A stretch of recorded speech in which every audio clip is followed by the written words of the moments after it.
E eu quero convidá-lo a abrir a sua Bíblia no Evangelho segundo escreveu Marcos, capítulo 3, onde nós iremos ler aqui no texto. Vamos ler do verso 20 até o verso 25, e aqui querendo o Senhor e com a sua graça trazermos uma palavra para a nossa edificação. Diz assim a palavra de Deus: E foram para uma casa, e afluiu outra vez a multidão, de tal maneira que nem sequer podiam comer pão.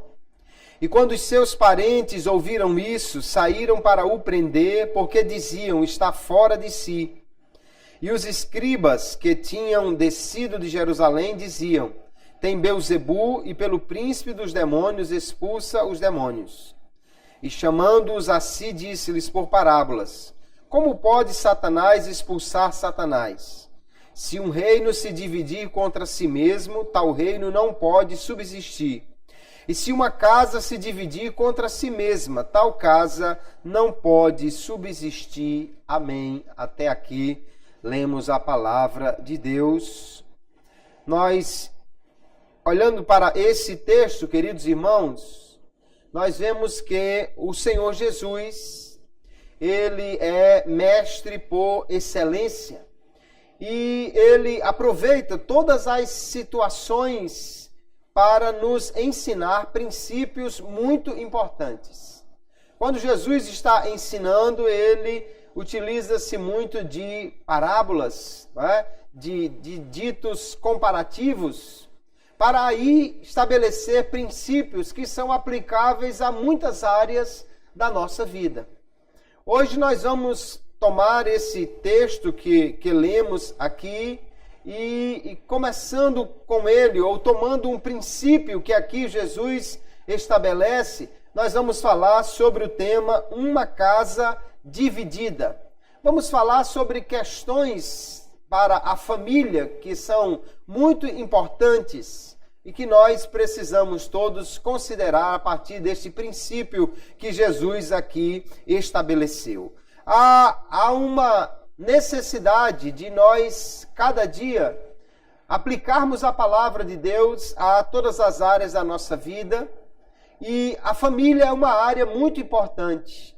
Hoje eu quero trazer uma palavra para as famílias, trazendo uma reflexão para nos levar cada dia a repensar algumas ações, alguns comportamentos nossos, a fim de evitar uma coisa muito complicada que são as divisões na família.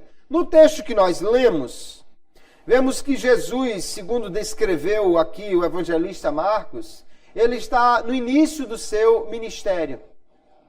Ele está cumprindo a sua missão de estabelecer o reino de Deus.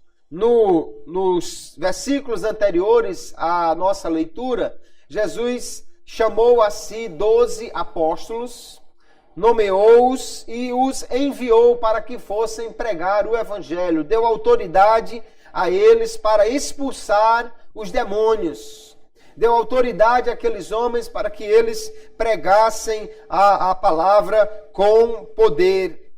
E quando eles retornaram desta missão, tendo tido um êxito extraordinário naquilo que foram enviados para fazer, nós vamos ver que Jesus reúne-se com os seus apóstolos mais uma vez, mas no verso 21 do texto que lemos, nós vamos ver que a família de Jesus, os seus parentes, sua mãe, seus irmãos, eles tentam impedir que Jesus continue aquilo que ele está fazendo.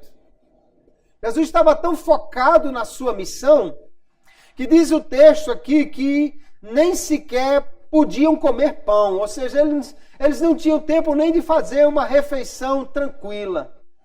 Porque mesmo quando Jesus chegava em casa, as pessoas afluíam, enchiam a sua casa, como Marcos vai contar daquele episódio que não tinha nem espaço para entrar um paralítico e tiveram que descer pelo teto.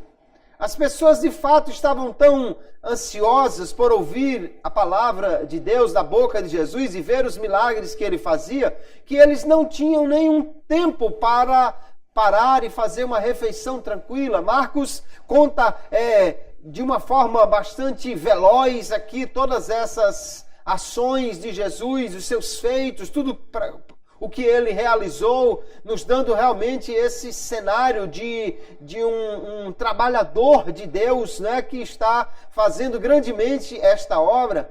Mas a sua família achou que porque ele estava tão focado na sua missão, ou outras razões que eles talvez ignorassem o chamado de Deus, ou quem ele era realmente, então diz o texto que a família estava querendo prender Jesus. A família estava querendo levar Jesus e trancar em casa, porque achavam que ele estava fora de si. Achavam que ele estava perdendo o juízo. Veja só que ideia. A sua própria família, sua mãe, seus irmãos. Então a casa de Jesus estava dividida nesse aspecto. Ele estava fazendo a sua missão. Sua família, sua casa estava tentando impedi-lo.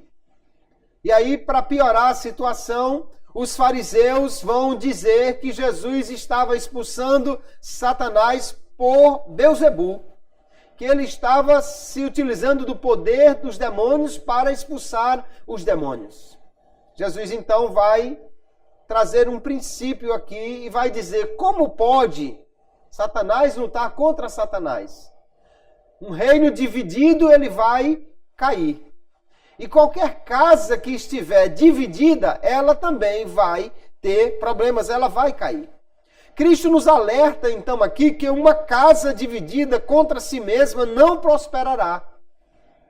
Ele está falando no contexto aqui sobre batalha espiritual, ele está falando no contexto aqui sobre blasfêmia contra o Espírito Santo, ele está falando sobre algumas ações voltadas para o mundo espiritual. Mas este mesmo princípio da casa dividida não prosperar pode ser aplicado a diversas ocasiões, inclusive a família, porque nesta situação a família de Jesus também estava dividida contra ele.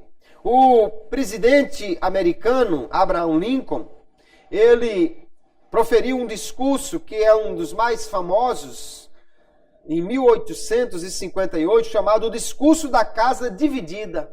Ele tomou exatamente esse texto, ou o texto paralelo de Mateus capítulo 12, quando Jesus fala que a casa dividida irá cair, e ele fala sobre os perigos da desunião naquele país, que entrou numa guerra, né, e trouxe realmente muitos problemas causados pela escravatura e por aqueles que defendiam ou que combatiam esta escravatura naquele país, a escravidão que é um fato lamentável em muitos países aqui na América.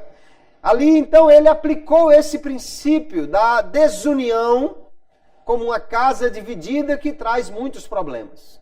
Nós vamos nesta noite olhar para algumas casas ou algumas famílias na palavra de Deus e ver como elas tiveram problemas, divisões, e de forma que nós possamos aplicar esse princípio à nossa própria família para evitarmos esses problemas, que ela esteja dividida e que, portanto, venha a ruir ou a ter muitos problemas por causa desta divisão. A primeira família que nós vamos olhar é uma família que tinha uma divisão entre gerações. Provavelmente tinha uma divisão entre gerações. A palavra divisão, ela já nos leva para entender o que acontece quando ela se instala.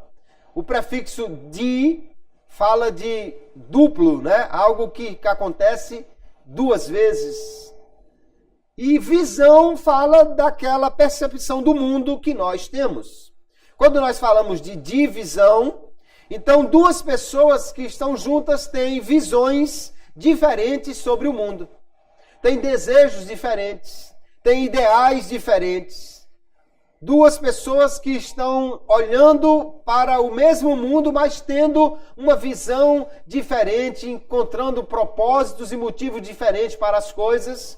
Isso é a divisão. Amós capítulo 3, o verso 3, já nos alerta para a dificuldade de duas pessoas que estão juntas estarem em divisão. E ele diz, andarão dois juntos se não estiverem de acordo? Quando duas pessoas não têm a mesma visão, então dificulta esta caminhada, estarem juntos. Nós vamos perceber então que na casa de Jó, é a primeira família que vamos olhar nesta noite, havia possivelmente uma divisão causada pelo chamado conflito entre as gerações. Olha o texto de Jó, capítulo 1, verso 4, que diz assim: E iam seus filhos e faziam banquetes em casa de cada um no seu dia, e enviavam e convidavam as suas 3 irmãs a comerem e beberem com eles. O livro de Jó começa com a apresentação deste patriarca, né? Jó era um homem justo, temente a Deus, sincero, que se afastava do mal, um homem muito rico, que tinha muitas posses, que tinha aqui bastante filhos. E no verso que lemos diz que os seus filhos se reuniam, faziam banquetes comemorando o aniversário de cada um deles, ou cada um no seu dia, chamavam as suas irmãs para também participarem desta festa. No entanto, nesta festa que os filhos de Jó faziam, eles estavam todos reunidos, mas parece que os pais não estavam presentes na sua festa. O texto só diz que os filhos estavam reunidos e chamavam as suas irmãs. Não diz que nem a mãe e nem o pai estavam presentes ali. Por que que Jó e a sua esposa não estavam presentes nas festas dos seus filhos?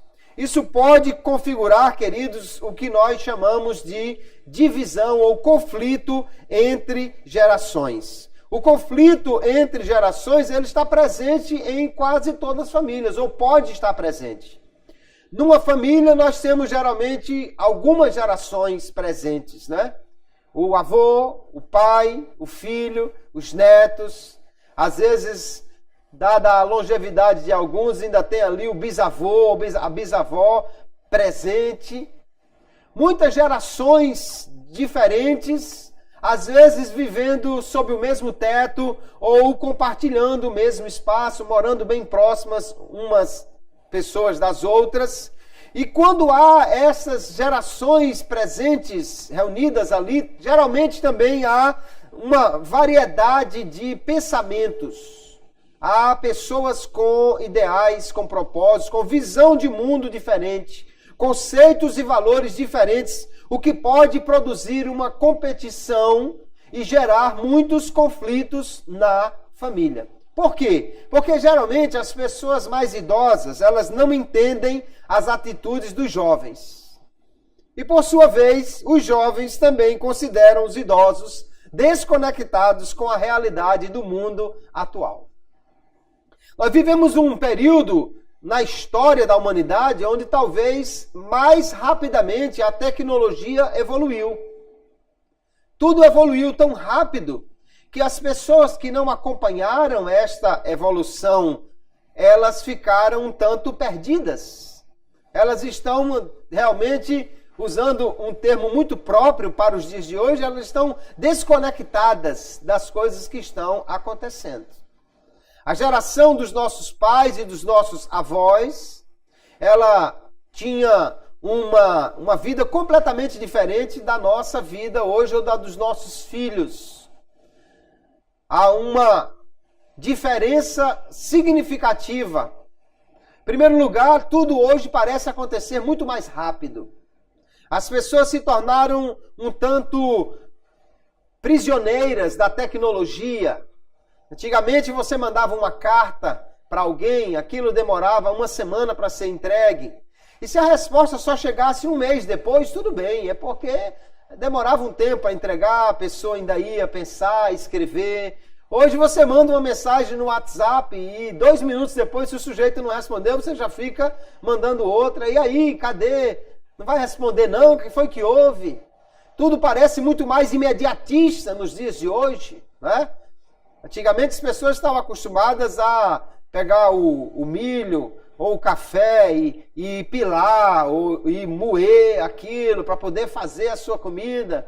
Hoje as pessoas querem comprar um pacote, jogar no micro-ondas e 30 segundos depois já está com a refeição diante de si. Então há uma diferença significativa entre as gerações. Isso pode gerar conflitos. Porque os mais idosos começam a dizer, no meu tempo não era assim. Esse tempo de hoje está muito diferente. Esse menino está sendo mal criado, ele não está sendo educado corretamente. No meu tempo, bastava fazer isso, aquilo outro. Só que nós precisamos entender que o tempo passa e as coisas mudam. Nós vemos então, queridos, que existe um processo de mudança na sociedade. Esse processo ele começa geralmente com a inovação. Alguém traz uma coisa nova. Uma coisa diferente. E isso passa, então, a substituir uma coisa mais antiga. Há alguns anos atrás, pelo menos quando eu era um adolescente, uma coisa muito boa, essencial para um jovem que estivesse ingressando no mercado de trabalho fazer, era um curso de datilografia. Era muito importante, porque você, em qualquer empresa que fosse trabalhar, iria utilizar uma máquina de escrever. Hoje, existem poucas delas por aí, espalhadas em alguns museus. Ninguém usa mais, né? Raramente você vai encontrar alguma em uso, porque ela foi substituída pelo computador e as impressoras e tudo mais. Né? Hoje, então, há uma nova realidade. Alguém que não acompanhou essa evolução vai ter dificuldade. A inovação é algo com que nós precisamos nos acostumar. Há também a questão da aceitação social. Algo novo foi proposto e a sociedade aceitou aquilo. Ela vai aceitando as inovações. Hoje nós podemos ver que muitas pessoas aceitam coisas que há anos atrás não eram aceitas de forma alguma. Algumas coisas são boas, outras infelizmente são ruins. Mas, por exemplo, hoje você tem as mulheres trabalhando em diversos setores que antes não se pensava. Quem imaginaria ou quem aceitaria há 30 anos atrás uma mulher trabalhando como caminhoneira? Uma mulher trabalhando como pedreira, né? Como mecânica de automóveis. Eram áreas que realmente não se aceitava. Não, isso não é coisa de mulher. Da mesma forma, outras áreas que hoje os homens trabalham, né? E que as mulheres dominavam inteiramente. Há uma aceitação social de certas coisas. Algumas delas são bem-vindas. Há também uma eliminação seletiva. Aquilo que realmente não está mais apropriado, não serve mais, ou não tem mais necessidade, a sociedade vai eliminando. Há um tempo atrás, os homens todos usavam chapéu. Era uma coisa que era tido como dava um sentido de uma pessoa decente, de uma pessoa de respeito. Um homem sem chapéu era uma pessoa a quem não se dava valor ou importância. Né? Isso caiu em desuso. Embora hoje tem gente que use todo tipo de chapéu, né? Boné para frente, para trás e tal. Isso já não tem o mesmo valor que tinha há décadas passadas. Não se considera mais isso como um costume que revele se um homem é de bem ou não. E estou apenas tratando de algumas questões para ver como as coisas mudaram. Né? E há hoje a integração cultural. Muita coisa que mudou, foi aceita, outras foram deixadas para trás e novas coisas foram integradas aos costumes da sociedade. É porque a cultura, ela muda em muitas coisas. No Brasil, há algumas décadas atrás, tivemos uma intervenção militar, né? Tivemos uma forte presença dos militares, e isso fez com que muitos dos conceitos defendidos pelo militarismo fosse estabelecido como algo essencial para a sociedade, algo bom. E o que era contrário àquilo era considerado algo ruim.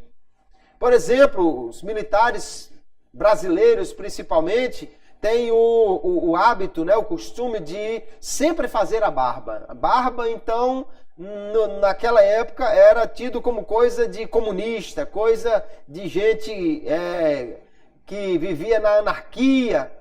Porque os militares que representavam o lado sério do país e tudo mais, não usavam barba por conta de uma norma lá do quartel, né? Mas hoje essa cultura, ela mudou em muitas coisas. No tempo bíblico, a barba era algo essencial para o homem. Quem não usasse não era tido como uma pessoa séria. Um ato vergonhoso era você tirar a barba de alguém à força. Está registrado na Bíblia situações que alguém ficou tão envergonhado que se escondeu em casa porque alguém tirou a sua barba ou parte da sua barba. O profeta se achou numa situação difícil porque Deus mandou que ele tirasse aquela barba. Veja que isso são questões culturais, que em determinado momento podem estar em alta e em outros momentos podem estar em baixa. Nós temos que então entender que as coisas mudam e nós precisamos compreender as mudanças que acontecem a cada geração. No tempo passado, algumas coisas eram bem diferentes de como elas acontecem hoje. A sociedade pensava diferente. A forma como as coisas aconteciam eram diferentes. Então nós temos que compreender a nova geração, no seu estilo de vida, na sua forma de pensar, de compreender o mundo. Assim como a geração nova precisa também entender a geração anterior, que foi criada de uma forma diferente, para que evitem-se assim os conflitos. Para evitar o choque entre as gerações, irmãos, nós precisamos valorizar então a troca de experiências. Os mais velhos têm experiência de vida. A juventude pode aprender muito, e de fato hoje é comum um cidadão de 40, 50 anos pedir ajuda de um menino de 5, 6 anos para entender como usa um celular, um computador, um tablet ou alguma coisa da tecnologia, porque às vezes o menino está mais antenado com a tecnologia do que o seu pai ou o seu avô. Mas não vamos confundir conhecimento com sabedoria. Não vamos confundir saber como usar um aparelho e saber como na vida você deve se portar para usar todas as coisas. Então os mais jovens precisam aprender da experiência dos mais velhos. E os mais velhos precisam também aprender da experiência nova, da nova realidade de vida que os mais novos estão vivendo. Essa troca é muito importante para que a família possa viver bem. Não adianta dizer, mas eu fui criado assim, então o meu filho tem que criar o meu neto da mesma forma, porque os tempos são outros. Algumas coisas mudaram efetivamente. Os pais devem usar de autoridade, mas sem autoritarismo. Houve um tempo que o pai dizia, é assim e acabou-se. Por quê? Porque eu quero e pronto. Hoje a sociedade busca informação. Então o pai precisa, não basta dizer, é porque eu quero e acabou-se. Precisa ser mais claro, dizendo realmente o porquê que deve se fazer aquilo. Se não há uma razão clara para se fazer aquilo da maneira como alguém está querendo, como o mais idoso está querendo, ele tem que repensar se realmente tem que ser feito daquela forma. Tem que ser feito dessa forma por quê? Porque você aprendeu dessa forma, porque você cresceu pensando nisso, mas você mesmo não encontra uma razão para ser feito dessa maneira, então precisa se repensar essa situação. Todos devem ser ouvidos e respeitados. Nós fomos criados num tempo em que dizia, quando os adultos estão falando, os mais novos não falam, se calam. Mas hoje os adolescentes, eles querem ser ouvidos, respeitados, participar. E às vezes eles estão tão conectados com a realidade do mundo que nós estamos vivendo, que precisam realmente ser ouvidos. É fundamental compreender o outro. Ter a nossa família em paz, em união, é algo que todos nós queremos, mas para isso precisamos valorizar o outro, compreender o pensamento do outro, talvez mudar o nosso pensamento em relação à nova realidade que está diante de nós. Os pais também devem participar ativamente da vida de seus filhos, participar dos seus passatempos, das suas atividades alegres, das suas atividades também não tão alegres, dos seus assuntos de interesse. Hoje há um conflito entre gerações em muitas famílias, por quê? Porque os filhos são super antenados e têm todo tipo de comunicação, né? Todos esses aplicativos de comunicação e todas essas redes sociais. E os pais às vezes dizem, não, eu não entendo isso, eu não sei usar, então eu prefiro ficar de fora. Mas aí exatamente por ficar de fora, não compreende, não participa, não entende o mundo do seu filho. Isso tende a gerar mais conflitos, a gerar uma maior desigualdade entre as gerações. Nós, como pais, precisamos participar da vida dos nossos filhos. Precisamos andar com eles, precisamos viver dentro do seu mundo também, para que possamos compreendê-los. Você tem acompanhado o que seu filho tem estudado na escola? Você tem acompanhado o que seu filho tem postado nas redes sociais? Você tem acompanhado o que o seu filho tem feito?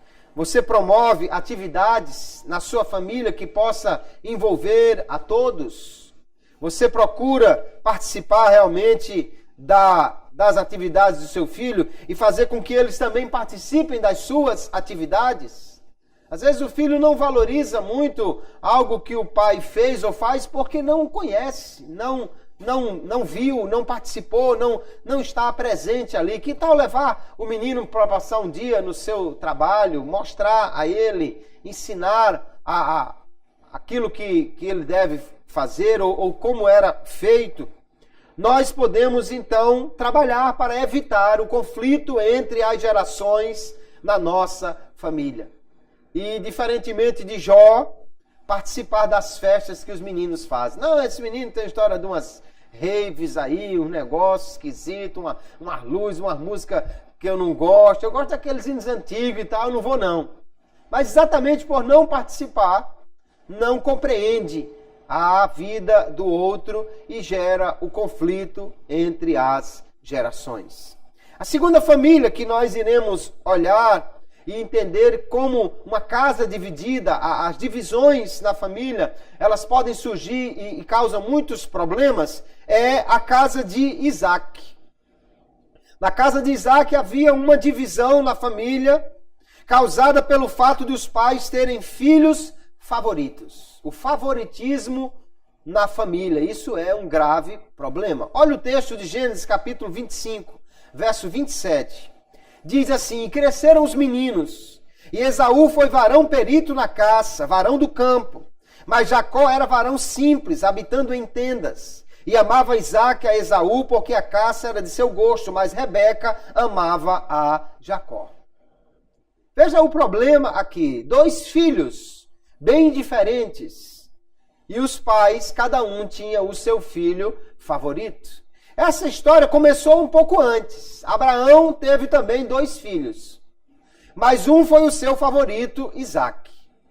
Isaque, sendo o filho favorito, parece que levou o favoritismo também para a sua casa. A semente do favoritismo aí permaneceu ativa nessa família. Isaque, então, amava mais o primogênito Esaú, que era um caçador e um homem do campo. Isaac também era um homem do campo. Se você olhar o texto bíblico, quando o Damasceno Eliezer volta de Padã Arã, trazendo a noiva para Isaac, ele estava no campo. Pelo visto, era um homem que gostava de estar no campo, de sentir o cheiro do mato, de caçar, de caminhar, de ver essas coisas. E seu filho Esaú, como nós dizemos, puxou a ele. Era um caçador, era um homem do campo, gostava de estar no mato, gostava de caçar. Talvez trouxesse a caça predileta do pai, vez por outra, né? O pai, então, amava Esaú. Porém, Rebeca gostava mesmo, era do caseiro, do pacato Jacó. Por quê? Porque Esaú, como se mandava no mundo, né? Deixava a mãe largada lá e ela preocupada onde é que ele está. E Jacó estava ali, do lado dela, conversava com ela, talvez até ajudasse em alguma atividade caseira, não sabia tirar uma flecha. Mas era uma figura sempre presente na casa, estava ali, conversava com sua mãe, dava atenção a ela. Logicamente, o pai gostava do mais velho, a mãe gostava do mais novo. Isso foi um problema, por quê? Porque cada pai tinha o seu filho favorito. E começou a querer trazer benefícios para o seu favorito e não para o outro. O favoritismo, queridos, ele destrói a família de dentro para fora. Gera grandes conflitos. Jesus estava aqui começando o seu ministério. Seus irmãos já não estavam satisfeitos com isso. Sua própria mãe. E quiseram prendê-lo. Que história é essa de Jesus estar por aí fazendo milagres, reunindo multidões? Nada disso, vamos para casa. A casa de Jesus estava dividida, a casa de Isaac agora estava dividida também pelo favoritismo. Isso trouxe muitos problemas, isso gera muitos conflitos. O favoritismo, ele vai nos colocar numa situação de escolher um filho como melhor do que os outros. E por que nós fazemos isso? Às vezes alguém prefere um filho ao outro porque ele se parece mais com ele. Ah, esse mais novo é muito esquisito, não gosta de nada que eu gosto. Eu gosto de fulaninho porque fulaninho parece comigo, gosta das mesmas coisas, valoriza o que eu valorizo. Às vezes alguém prefere um filho porque ele tem um temperamento mais agradável. Ah, fulano é um doce. Esse menino, essa menina que beija, que abraça e tal. E esse outro parece que é espinhento, ninguém pode abraçar, que ele é todo esquisito, não gosta de beijo, de abraço. Chega em casa, não fala com ninguém, essa criatura esquisita aí. Ou então nós às vezes preferimos um filho porque ele nos dá mais alegrias. Ah, fulano, olha, esse que é o filho que toda mãe queria, só tira nota 10 no colégio, esse outro não gosta de estudar, ou esse daqui, ó, é um menino que na igreja canta e tal, esse outro não quer participar de nada. Há muitas razões porque um pai escolhe um filho como favorito, mas isso é um problema. Isso traz um problema. Na família de Isaac, o favoritismo gerou conflito entre os irmãos, entre outras coisas. Mas quando nós olhamos a atitude dos pais em relação aos seus filhos, veja, talvez o favoritismo de Isaac tenha levado ele a tolerar os erros de Esaú. Esaú, em primeiro lugar, ele vendeu a sua primogenitura, não deu valor àquilo que era a bênção de Deus para a sua vida. Depois ele foi e casou com as mulheres cananeias, desvalorizando também a ideia que Abraão já tinha tido para com seu pai Isaac, de não casar com as mulheres dali, porque era mandamento de Deus não se juntar com o povo de Canaã, um povo idólatra, um povo que tinha realmente um relacionamento completamente diferente de Abraão para com Deus. Depois, quando ele viu que seu pai não gostou porque ele casou com as cananeias, e gostou porque, ou a família gostou porque Jacó foi buscar uma mulher lá na parentela dele, ele foi e casou também com alguém da sua parentela, mas não com os descendentes de Abraão, da mesma linhagem dele, mas sim com os descendentes de Abraão pela linhagem de Ismael, que era também outro ramo que não era o escolhido por Deus. Então nós vamos encontrar lá em Hebreus capítulo 12, o escritor daquela epístola dizendo no verso 16, ninguém seja devasso, imoral ou profano, que não valoriza as coisas espirituais, sagradas, como Esaú, que por um manjar vendeu o seu direito de primogenitura. Veja que Esaú é tratado aqui como um homem profano, um homem que não valorizava as coisas de Deus. Mas Isaac, que era um homem de oração, que era um homem que aprendeu com Abraão a valorizar a Deus, que era um homem que buscou a Deus, diferentemente de Abraão, que buscou um atalho para resolver o problema da mulher que não podia ter filhos, Isaac orou 20 anos para que Deus abrisse a madre da sua esposa e esperou em Deus até que ele fizesse isso. Mas este homem de oração, este homem que valorizava a Deus, parece que cegou para os erros, para o ato profano, ou a vida profana de seu filho. Por quê? Porque era o queridinho do papai. Porque era o favorito de papai. Talvez esse favoritismo tenha levado Isaac a valorizar tanto o que ele gostava em Esaú, que não o ensinou, não o corrigiu para que ele pudesse andar com Deus como devia. Isaac não ensinou Esaú a buscar a Deus. Jacó, com todos os seus erros, ainda assim era um homem que buscava a Deus. Era um homem que vai ter um encontro com Deus naquela visão da escada. É um homem que vai contar com a bênção de Deus naquilo que ele faz, porque ele valorizou, ainda que de uma forma errada, ele valorizou a primogenitura, embora trabalhasse de forma totalmente errada para recebê-la, e desnecessariamente porque Deus já havia dado uma profecia que o maior serviria ao menor. Por que nós rejeitamos um filho? Alguém às vezes deixa um filho em segundo plano porque ele não segue as nossas preferências. Esse menino é muito esquisito, só gosta do que eu não gosto. Eu quero que ele vista não sei de que, ele não quer. Eu quero que ele coma não sei de que, ele não quer. Eu quero que ele faça assim, ele não quer. Tudo que eu quero, ele não quer. E às vezes nós rejeitamos o filho. Ou às vezes porque ele é independente. Ele não quer, pede ajuda de ninguém não, nem quer saber de conselho de ninguém não. Ele vai na frente e faz e acabou-se. Ou às vezes porque ele tem opiniões contrárias a nós. Tudo que eu digo, esse menino diz o contrário. Por causa disso, às vezes nós rejeitamos um filho e preferimos o outro. Aconteceu com Rebeca. Rebeca rejeitou Esaú e preferiu Jacó. Por quê? Porque Jacó estava ali do lado dela. Gostava das mesmas coisas que ela. Esaú era esquisito, vivia fora, no meio do mato aí, fazendo alguma coisa.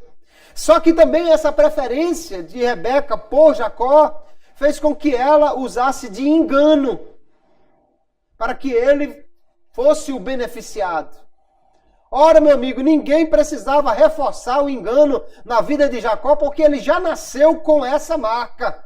Agarrado no calcanhar do seu irmão, alguém já disse que ele era realmente um suplantador. Se ele tinha essa característica, não podia ser reforçada pela atitude da sua mãe, pelo contrário. Ela deveria ter agido de forma a inibir esse tipo de atitude, se já havia essa tendência em Jacó. Mas pelo contrário, ela usou de engano para ajudar o filho. De fato, ela não ajudou em nada. Primeiro que não precisava, a bênção de Deus já estava prometida a ele. Depois que, ao reforçar o engano como meio de se conseguir as coisas, ela só fez com que o caráter de Jacó fosse cada vez mais distorcido. E ele vai embora para Padã Arã. E lá ele tenta enganar todo mundo. Mas o enganador acaba sendo enganado. Muitas vezes. E aprendeu seriamente, da maneira mais difícil, que não dá para você ganhar através do engano. Até que ele, no Val de Jaboque, teve que encarar Deus cara a cara, revelar quem ele realmente era e aprender a perder, porque ele era muito competitivo, o tal do Jacó. Ele aprendeu a perder para poder ganhar na vida. Ali ele realmente mudou a sua história e o seu caráter. Mas veja que o favoritismo dos pais influenciou grandemente na história dos filhos e trouxe problemas para essa família. O favoritismo gerou uma briga entre os irmãos. Gerou uma contenda entre eles que demorou muitos anos para que houvesse a reconciliação. Há um outro tipo de favoritismo, agora na família de Jacó. Se Isaac tinha um favoritismo porque os filhos pareciam mais com os pais, ou os pais gostavam daqueles que pareciam mais com eles, havia na casa de Jacó agora também uma divisão. Mas o favoritismo era causado por razões diferentes. Raquel, uma das esposas de Jacó, ele casou com duas irmãs, né? Ela era mais bonita do que a sua irmã Leia. Veja o texto de Gênesis capítulo 29, verso 17. E Labão tinha duas filhas. O nome da mais velha era Leia e o nome da menor, ou a mais nova, Raquel. Leia, porém, tinha olhos tenros, ou olhos enfermos. Mas Raquel era de formoso semblante e formosa à vista. E Jacó amava a Raquel e disse: 7 anos te servirei por Raquel, tua filha menor ou tua filha mais nova.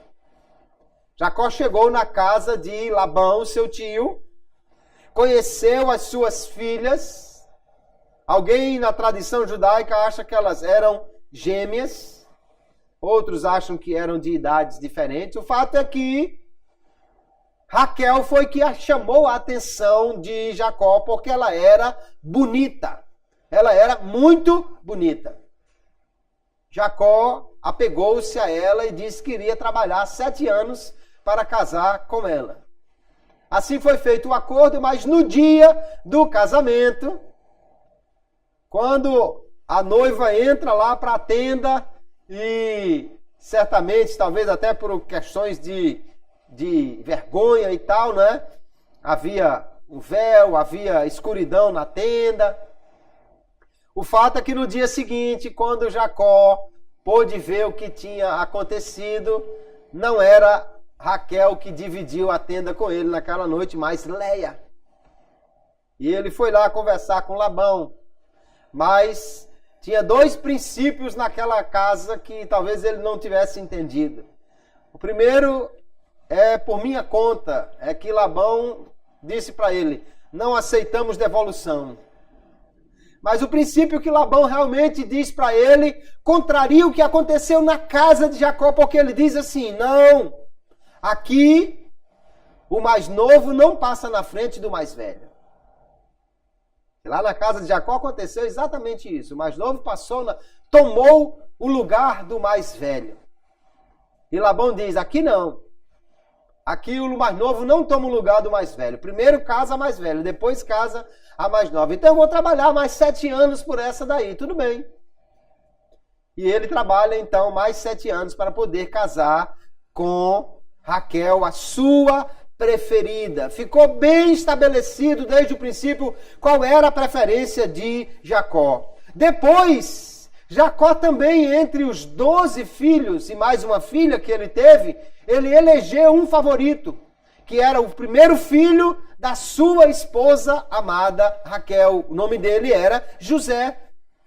José era mais amado do que os seus irmãos, porque era filho da mais amada. Também José, nós vamos ver no decorrer da história bíblica que ele era muito bonito.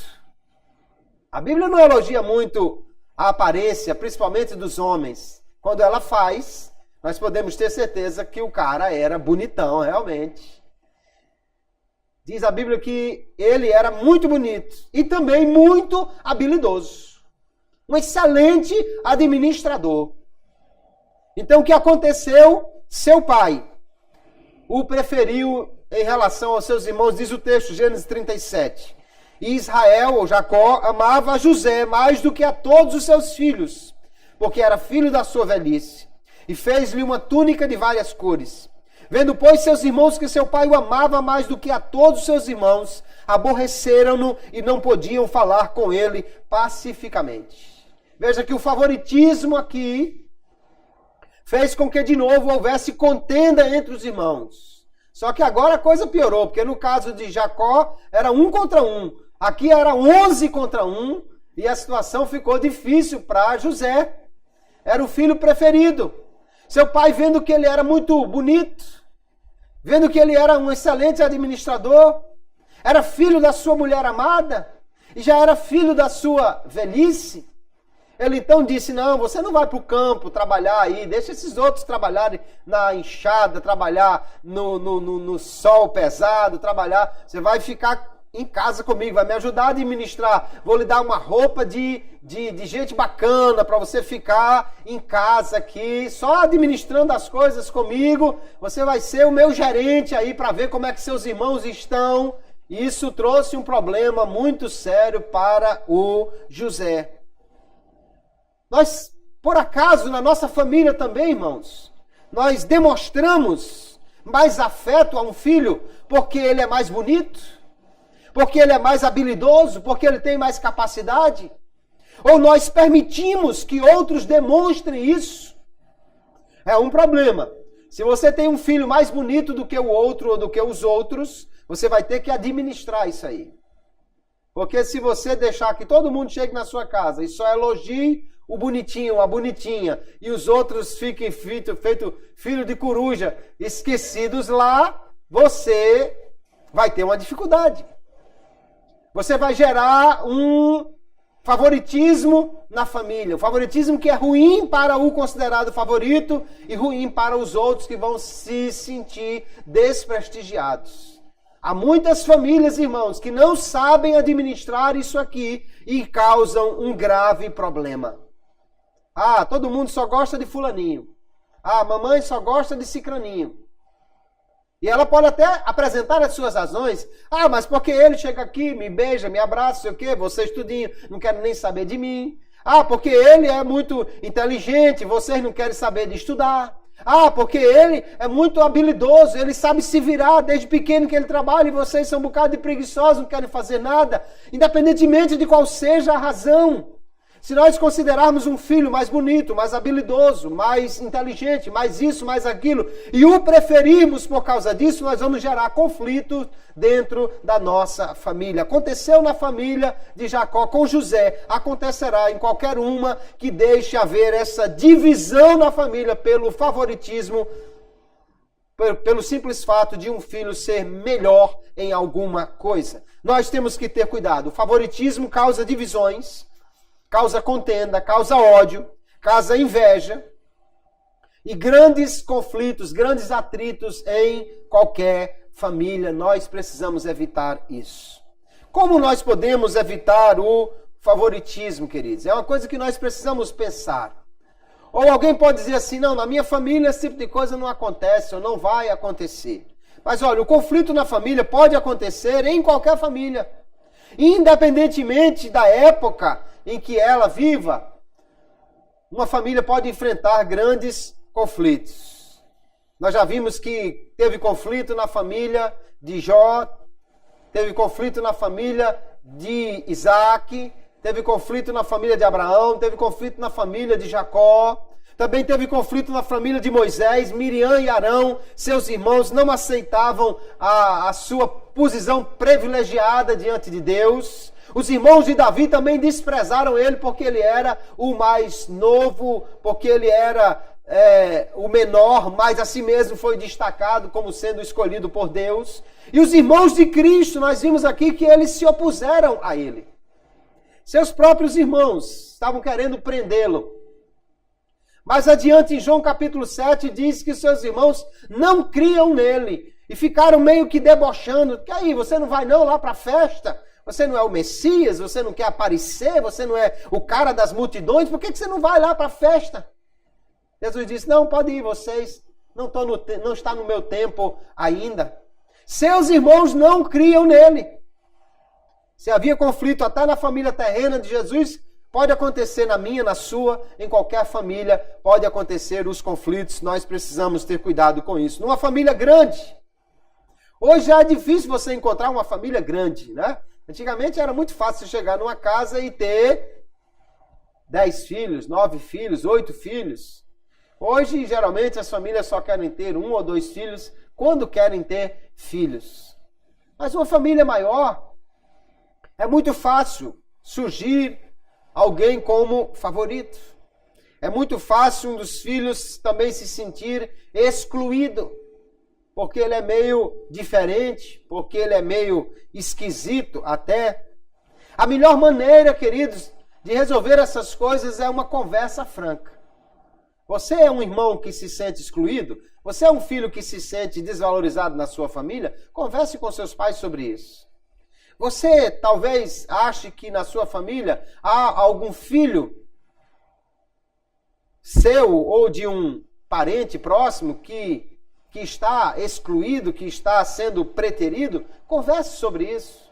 Converse com seu irmão, com seu tio, converse com seus filhos, converse com seu esposo, sua esposa sobre isso, porque a melhor maneira de se iniciar o processo de resolver essas coisas é através de uma conversa franca.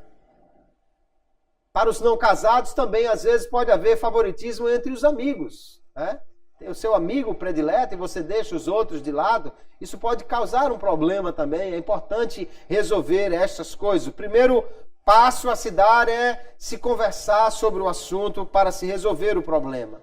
Nós, queridos irmãos, até porque somos homens fracos, falhos, nós podemos agir com favoritismo mesmo sem querer, mesmo sem perceber. Nós podemos agir. Às vezes é o filho caçula que a gente quer proteger, ou aquele filho que teve problemas na infância ou até no nascimento e é mais fraquinho e a gente então tenta super proteger. Ou a única mulher na casa de uma família de homens e que a gente trata como uma bonequinha, ou o contrário, né? O único homenzinho da casa enquanto só tem mulheres. Às vezes nós agimos com favoritismo sem nos aperceber, mas precisamos então avaliar a nossa própria família, as nossas condutas e verificarmos se estamos ou não sendo injustos. Como nós podemos evitar o favoritismo na família? Em primeiro lugar, trate os filhos de forma justa, com direitos e oportunidades iguais. Ah, não, eu vou investir nesse aqui que ele gosta de estudar, esse outro não quer estudar. Mas se ele quer uma oportunidade de abrir um negócio, de começar alguma coisa, é importante dar oportunidades iguais a todos. Devemos dar e cobrar na medida certa.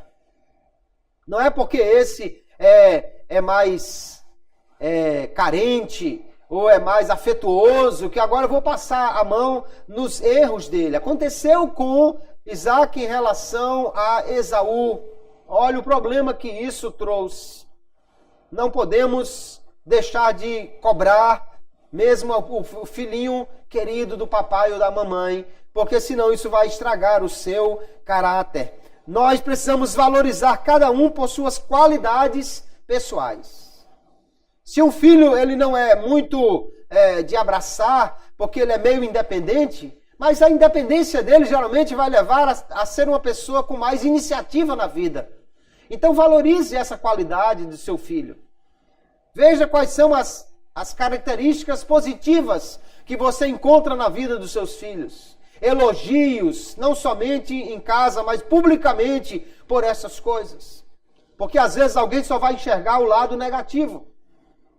Alguém só vê o fulano como sendo um menino medonho, um menino que é peralta demais, ou essa menina como sendo esquisita, que só quer passar o dia no quarto trancada. Mas encontre algo positivo para elogiar em seu filho, em sua filha. Você vai certamente encontrar e vai ajudar as pessoas a ver o lado bom que existe em cada um de seus filhos. Gaste um tempo individual com cada um deles. Ainda que você prefira fulaninho para ficar conversando com você, ou você goste mais que fulaninho, que a outra viaje com você porque ela é mais fácil de lidar, mas tenha um tempo com cada um dos seus filhos. Viaje um dia com um, viaje um dia com outro.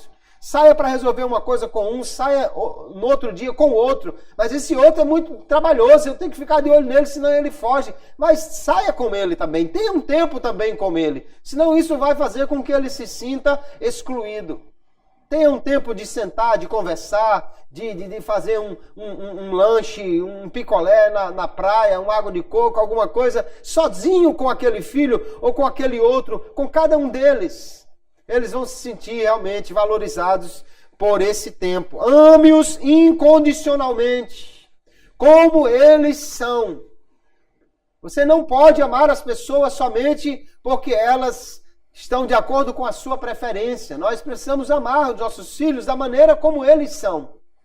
Ah, mas aquele é muito inteligente, aquele é muito esforçado, aquele é muito isso.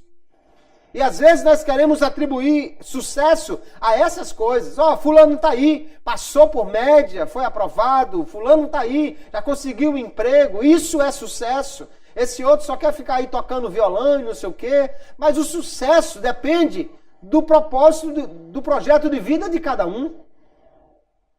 Se o projeto de vida do sujeito não é ser um mega empresário e sim ser um artista, por exemplo, talvez aprender a tocar violão para ele seja mais sucesso do que arrumar um emprego.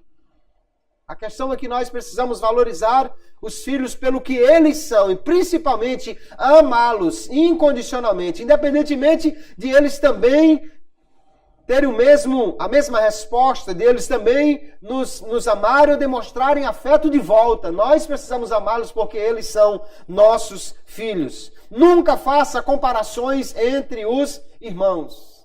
Você não quer saber de nada de estudo e não sei o quê. Olha sua irmã aí como está fazendo não sei o quê. Olha seu irmão como já está lá na frente e você ficou aí para trás. Não faça comparações porque isso só aguça o conflito. Isso só traz mais dificuldade no relacionamento entre os irmãos. Cada irmão, cada filho, cada pessoa é uma história diferente. Nós precisamos fazer com que ele cresça dentro daquilo que ele quer ser. E não comparar os irmãos, porque eles podem ter histórias de vida completamente diferentes. Devemos ajudar os nossos filhos a amar os seus irmãos genuinamente. Porque o amor, conforme a Bíblia nos ensina, ele diz assim, olha, 1 Coríntios capítulo 13, verso 4. O amor é sofredor, é benigno. Ou seja, o amor quer o bem. O amor não é invejoso. Se o outro está melhor, ou é mais inteligente, ou tem mais sucesso, o amor não é invejoso. O amor não se vangloria, também aquele que está numa situação melhor não se ensoberbece contra o outro, porque o amor não se vangloria, não se ensoberbece. O amor não se porta inconvenientemente, não age de maneira a prejudicar o outro, não busca os seus próprios interesses, não se irrita, não suspeita mal. Se amamos, então o amor não se irrita. Mas esse menino tira a minha paciência, mas por amor nós vamos tolerando. O amor não se irrita, não se regozija com a injustiça, mas se regozija com a verdade. Então, se meu irmão está sendo excluído e eu sou o preferido, isso é uma injustiça e o amor não se regozija com a injustiça. Nós precisamos, então, ensinar os nossos filhos a amar genuinamente os seus irmãos. E nós também precisamos amar os nossos filhos genuinamente, conforme o amor que é o padrão que o apóstolo Paulo coloca para nós aqui na palavra de Deus. Isso fará com que nós possamos evitar o favoritismo na família. Nós precisamos ter cuidado com isso, queridos.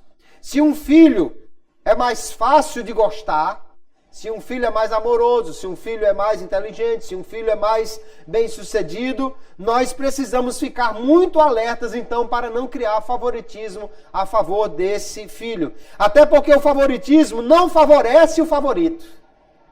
O favoritismo não ajuda o que está sendo destacado. Por quê? Porque vai primeiro mostrar uma injustiça.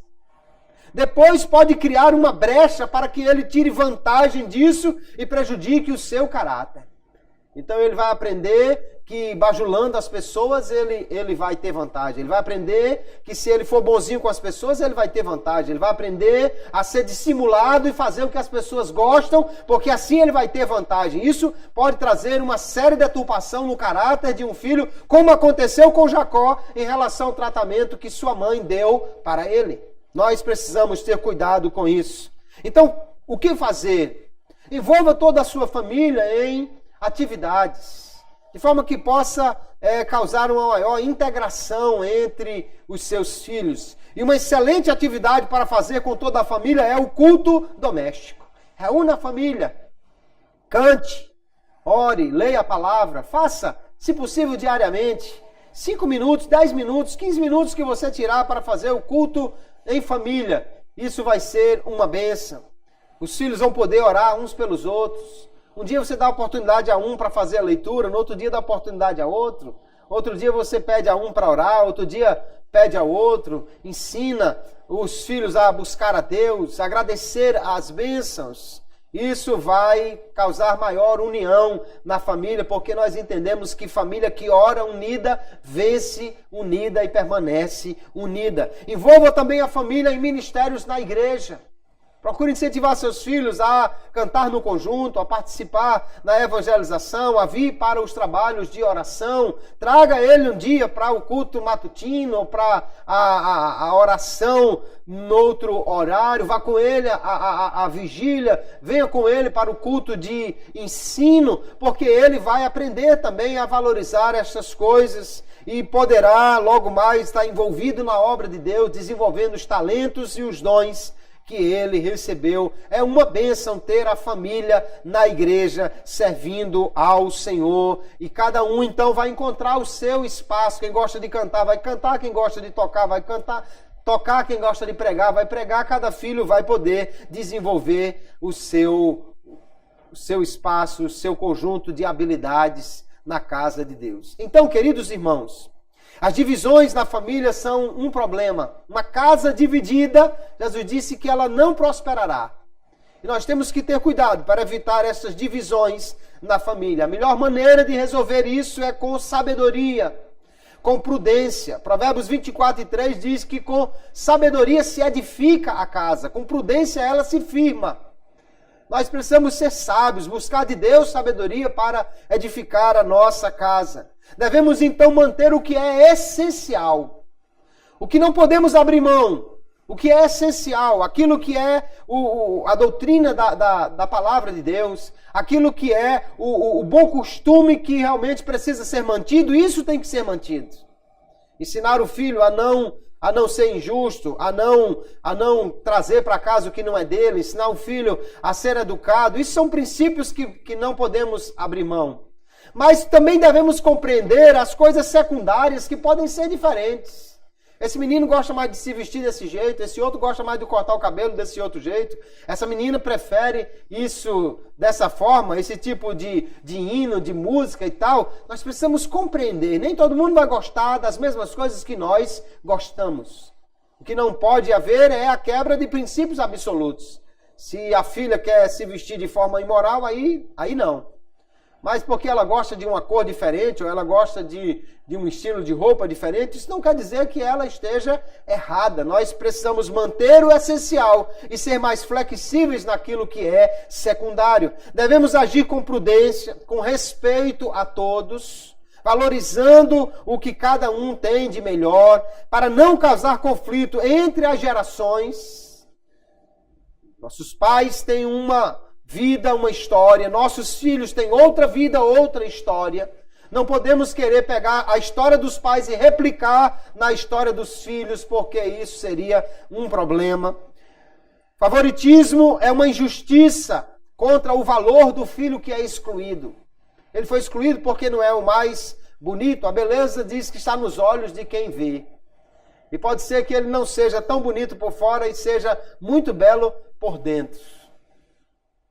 Pode ser que ele não seja tão bonito na aparência, mas seja muito bonito no caráter. E às vezes alguém que é muito bonito na aparência não é tão bonito no caráter. Favoritismo é uma injustiça, então, para aquele que não é favorecido. E é uma traição ao caráter do favorecido. Ele acha que é melhor, ele acha que pode ser a pessoa mais importante simplesmente porque ele foi favorecido na sua família. Isso pode gerar uma superproteção que leve um menino a um desvio de caráter. Meninos superprotegidos às vezes acham que pode ter tudo na vida. Lá fora ele vai aprender de uma forma muito ruim que ele não pode pegar o que é dos outros, que ele não pode querer o que é do alheio, mas ele precisa aprender em casa isso. E às vezes o favoritismo leva a uma superproteção que distorce o caráter do filho. Devemos então valorizar cada um e não desprezar aqueles que são diferentes de nós ou diferentes dos seus irmãos. O apóstolo Paulo nos ensina, 1 Timóteo 5:21, aqui na versão NVI, ele diz assim: eu o exorto solenemente diante de Deus, de Cristo Jesus e dos anjos eleitos, a que procure observar essas instruções sem parcialidade e não faça nada por favoritismo. Ele ensinou a Timóteo como dirigir a igreja. E ele diz assim, olha, eu quero exortar você de uma forma muito solene. Diante de Deus, diante de Cristo, diante dos anjos bons. Que grupo de testemunhas Paulo tomou aqui para alguém temer e fazer a coisa certa. Ele disse, não faça nada por parcialidade. Não faça com um que você não faz com todos. Não faça nada por favoritismo. Não tenha preferidos, deixando outros de lado porque eles simplesmente não pensam igual a você. Esse é um mandamento, um conselho essencial para todos. Tanto para ser aplicado na igreja como na família. Porque Deus, querido, nos valoriza como nós somos. E graças a Deus, porque dele nos valoriza assim. Já imaginou se Deus só gostasse dos grandões, dos altos? Se Deus só gostasse dos que são bonitos? Se Deus só gostasse dos que são atléticos? Se Deus só gostasse dos que são muito bons com números? Ou dos que sabem cantar bem? Se Deus só gostasse daqueles que têm muita iniciativa? O que seria de nós? O que seria de mim e de você? Se Deus tivesse favoritos apenas por quem nós somos. Deus não tem filhos favoritos.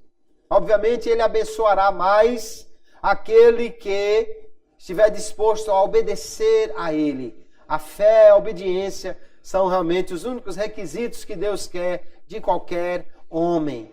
Paulo foi um homem tremendamente usado por Deus, um grande instrumento de Deus. Mas segundo a tradição, além de baixinho, era feinho, as pernas arqueadas e o nariz comprido. E eu não sei dizer até que ponto essa descrição é justa para com o apóstolo Paulo. Mas o fato é que Deus não o desprezou por nada disso, mas o usou como instrumento vivo, graças a Deus, porque Ele valoriza cada um de nós, como nós somos, e tem espaço para todos na sua casa. Vamos ter cuidado, então, com a nossa casa, para que ela não fique dividida, para que não haja favoritos. Você que já tem filhos, tome cuidado. Você que ainda não tem, coloque já essas ideias na sua cabeça para quando tiver os seus filhos, cuidar dele. Você que ainda é solteiro, aplique isso nos seus relacionamentos com os seus amigos.